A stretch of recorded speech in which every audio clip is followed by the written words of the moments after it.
You know, it's a funny thing. I think when we meet Emma, she's young, she's a student, and I think in some ways when you're a student you are exactly who you are in this very pure way. Your idealism hasn't been challenged. You haven't had to. The world hasn't come at you. You haven't had to bend anything or change or compromise in any way. You are very much yourself, but in this very contained, small world.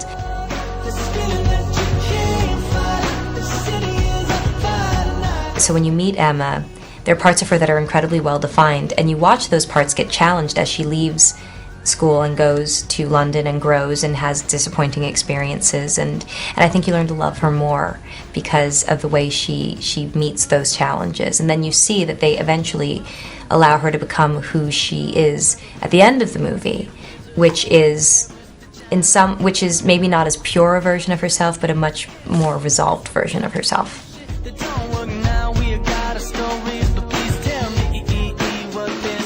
I think the thing that keeps them coming back to each other is the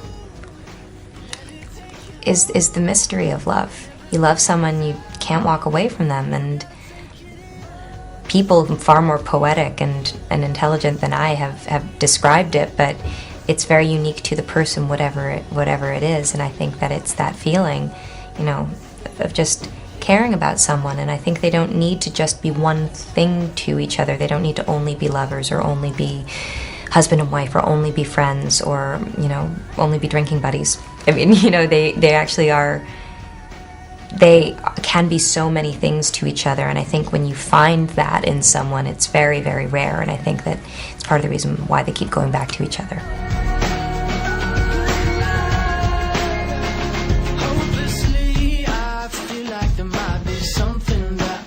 I give Lana an extraordinary amount of credit, and I have a lot of gratitude to David Nichols for giving us such a beautiful map, and in both ways, because we had the script, to work with, but we also had the book, and that was so wonderful. As an actor, normally you have to create your own book surrounding the character's story and emotions and experiences, and this one, it was like having a cheat sheet. I was really lucky.